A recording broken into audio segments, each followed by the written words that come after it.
فأنا ناصح لإخواني بالصدع بالحق تبيض وجوههم. السكوت في مسألة الحزبية يضرها، فاصدع بما تؤمر وأعرض عن المشركين. سلامي على دماج ورجالها والشيخ يحيى ودار العلم يا سعد بانيها. بسم الله الرحمن الرحيم. الحمد لله حمدا كثيرا طيبا مباركا فيه كما يحب ربنا ويرضى. أشهد أن لا إله إلا الله وحده لا شريك له، وأشهد أن محمدا عبده ورسوله صلى الله عليه وعلى آله وسلم تسليما كثيرا.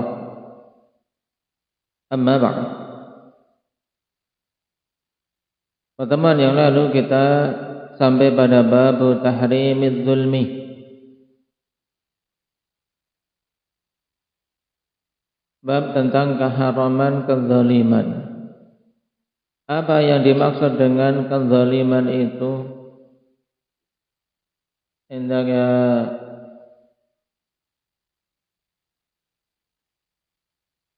khairan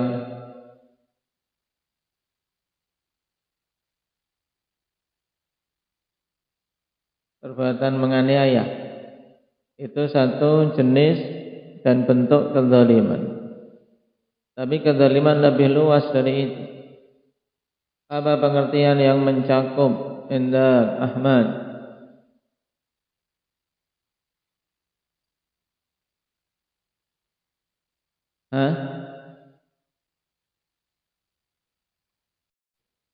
Nah, pengertian yang paling mencakup dari kezaliman adalah apa? Wad'u syai' fi ghairi maudhi'ih, meletakkan sesuatu pada selain tempatnya yang tepat. Utamanya kezaliman secara umum. Menganiaya masuk dalam kezaliman. Dan sebesar-besar kezaliman itu apa?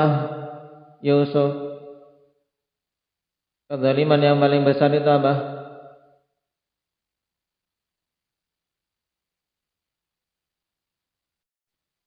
Baik, kesyirikan.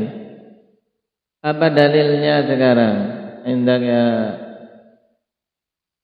Akbar, bahwasanya syirik merupakan sebesar-besar kezaliman.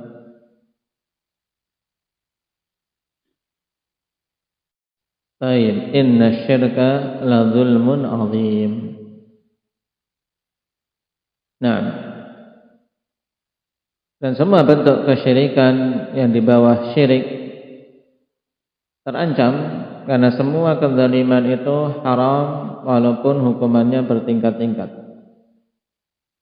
Tidak ada kezaliman yang diperbolehkan walaupun dalam kondisi terpaksa. Nah, tidak boleh seseorang menzalimi pihak lain. Sekarang kita ambil hadis yang ke-85. Qala al-muallif wafaqahu Allah Ta'ala an Abi Musa al-Ash'ari radhiyallahu anhu anna an-nabiy sallallahu alaihi wasallam qala inna Allah la yumli lidh-dhalimi hatta idza akhadhahu lam yuflithu. Rawahul Bukhari wa Muslim. Dari Abi Musa al-Ash'ari radhiyallahu anhu. Siapa nama beliau? Hendaknya syukran.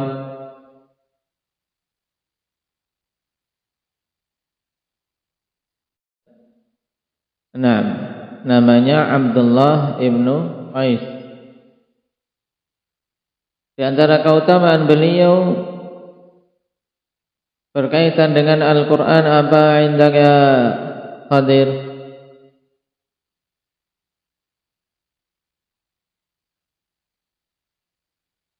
Allah Subhanahu wa Ta'ala berikan kepada beliau suara yang bagus sehingga sangat merdu ketika membaca Al-Quran.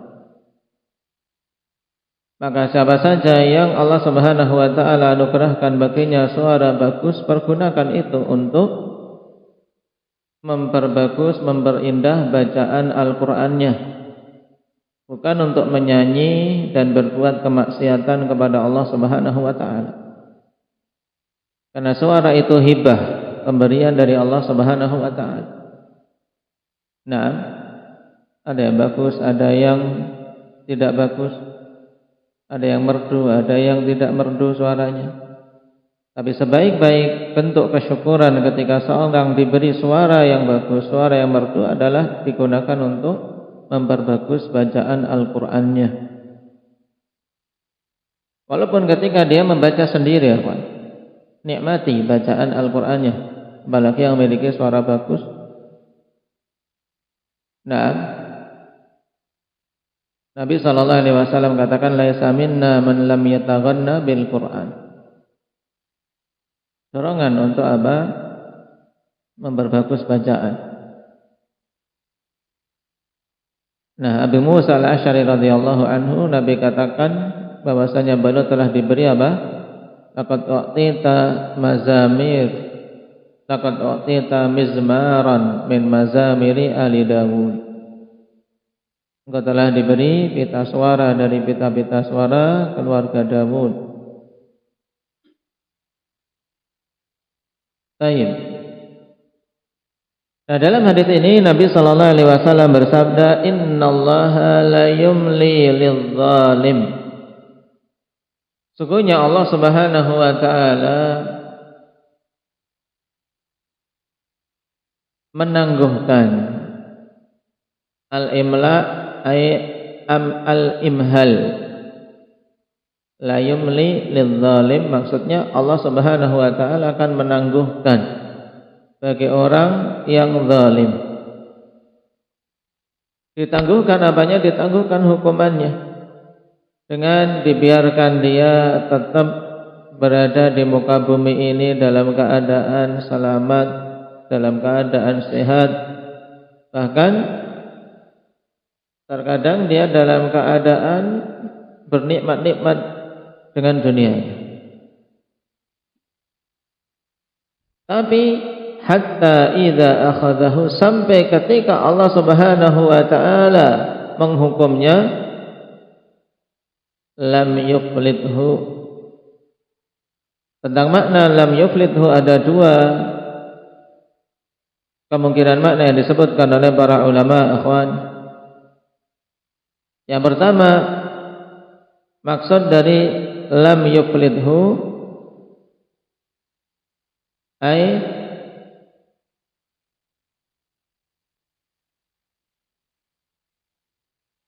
la yumkinuhu takhallusu minhu. Tidak mungkin bagi orang itu untuk bisa melepaskan diri darinya.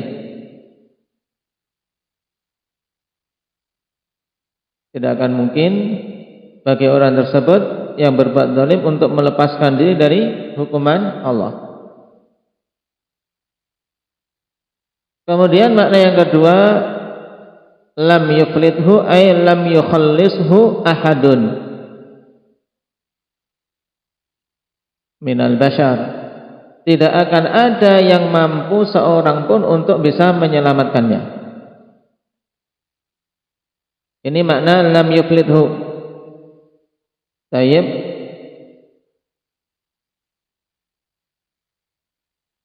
Sehingga sangat jelas dari hadis ini, akhwan, maknanya sungguhnya Allah Subhanahu wa taala akan membiarkan atau akan memberikan tangguh, lebih mudah. Allah Subhanahu wa taala akan memberikan tangguh kepada orang yang zalim dengan tidak disegerakan hukumannya sampai ketika Allah Subhanahu wa taala hukum dia, maka tidak akan ada seorang pun yang bisa menyelamatkannya, atau tidak akan bisa sama sekali dia untuk selamat. Makna kedua-duanya, nah, kembali kepada satu kondisi, yaitu orang itu tidak akan selamat. Ya. Jadi diingat tadi, lam yuflithu yang pertama apa tadi? La yumkinuhu takhallusu minhu. Dia tidak mungkin untuk bisa bebas selamat dari hukuman Allah. Yang kedua, apa? Lam yukhallishu ahad, tidak mampu untuk membebaskannya seorang pun.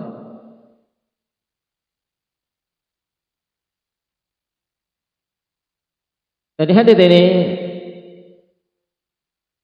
kita bisa mengetahui bahwasanya Allah Subhanahu wa taala terkadang memberikan istidraj kepada orang-orang yang berbuat zalim. Dan bentuknya ini dengan dibiarkan orang yang berbuat zalim tidak mendapatkan hukumannya. Ini bentuk istidraj.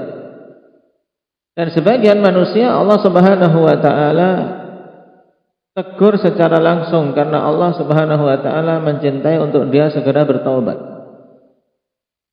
Dia suatu ketika berbuat zalim, tiba-tiba langsung Allah Subhanahu wa taala tegur dengan musibah lain yang lebih besar, sehingga dia ingat, oh aku pernah berbuat zalim kepada si fulan. Akhirnya dia ingat, dia bertaubat. Tapi yang lebih berbahaya lagi ketika Allah Subhanahu wa taala berikan istidraj seperti dalam hadis ini. Sehingga hadis ini termasuk dalil dari dalil-dalil istidraj.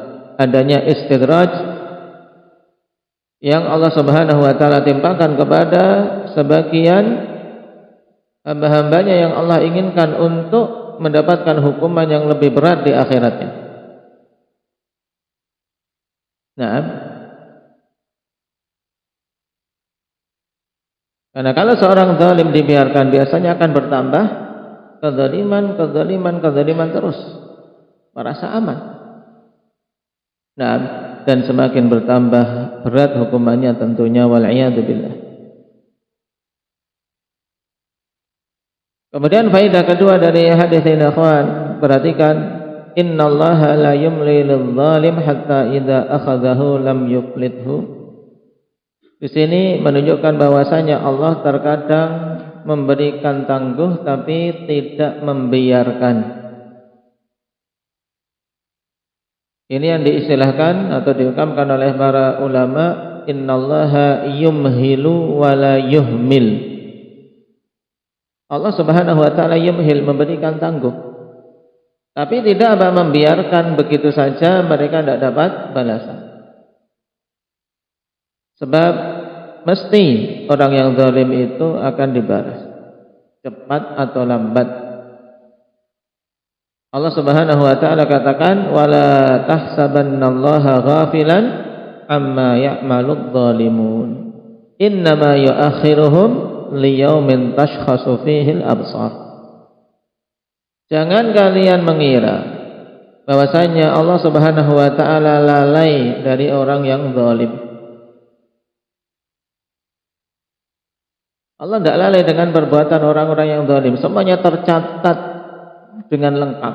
Kezaliman hari ini, kezaliman detik ini, kadar kezalimannya, siapa yang dizalimi, semuanya tercatat dengan lengkap. Sehingga wala tahsabannallaha ghafilan amma ya'maludz zalimun. Jangan kalian menyangka Allah Subhanahu wa taala lalai dari apa-apa yang dia lakukan oleh orang-orang zalim itu. Innama yu'akhiruhum, hanyalah Allah Subhanahu wa taala mengakhirkan hukuman mereka. Liyaumin tashkhasu fihi al-absar, untuk hari yang mata-mata terbelalak. Dan hukuman di akhirat lebih berat.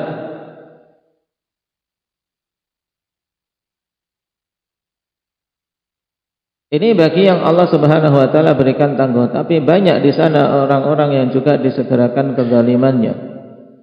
Karena di antara dosa yang cepat Allah segerakan adalah apa? Al-baghi. Dan baghi bentuk kezaliman.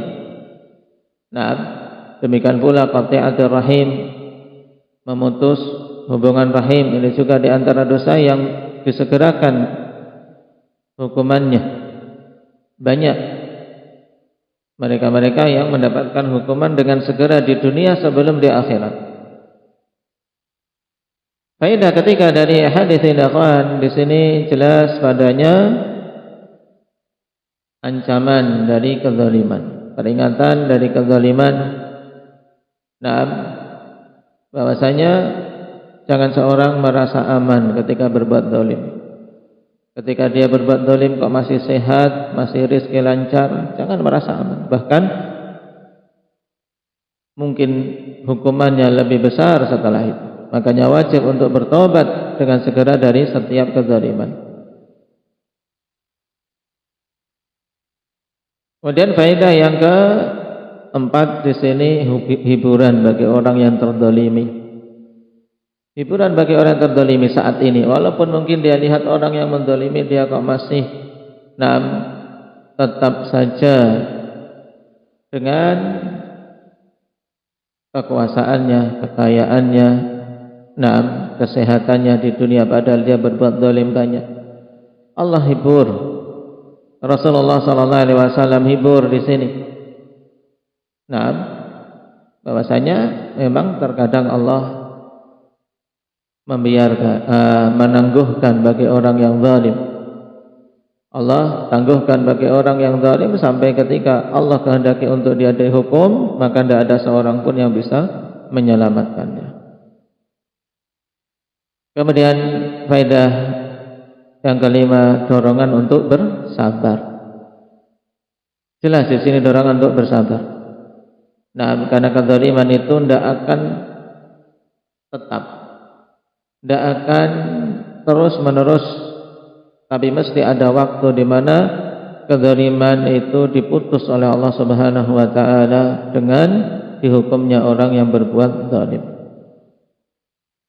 Maka hati-hati dari sekecil apapun kezaliman, wajib untuk segera kita bertobat kepada Allah Subhanahu wa taala. Dan tobat dari suatu kezaliman, apabila kezaliman itu antara kita dengan Allah, maka dengan bertobat dan memenuhi syarat-syarat taubat. Syarat-syarat taubat pada dosa antara kita dengan Allah ada berapa? Indak ya Abdurrahman Riau? Ada 3. Tentunya kita berbicara bagi seorang muslim. Setelah keislamannya tentunya ada 3 syarat tobat secara umum. Apa? An-nadam, harus menyesali. Yang kedua,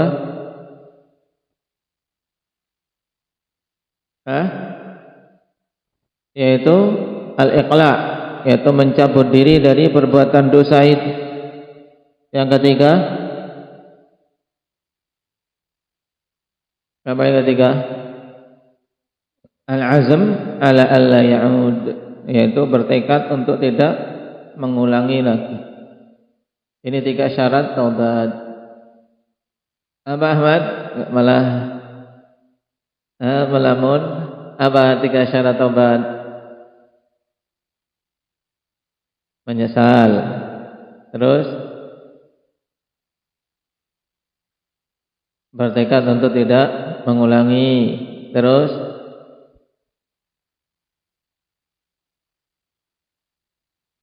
menyesal, bertekad tidak mengulangi, tapi dia masih saja melakukannya, tidak tobat.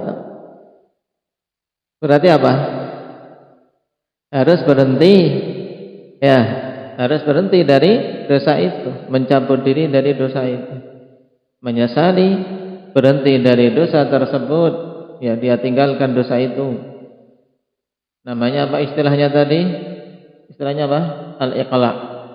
Diungkapkan dengan iqla' oleh para ulama, maksudnya cabut diri kita langsung dari dosa itu, tinggalkan. Kemudian bertekad untuk tidak mengulang. Ini syarat umum untuk taubat kepada Allah Subhanahu wa taala. Adapun kalau itu taubat dari suatu kezaliman kepada sesama makhluk, maka ada tambahannya, yaitu dengan apa? Meminta kehalalan dan mengembalikan hal-hal yang diambil secara zalim. Meminta kehalalan dengan minta maaf.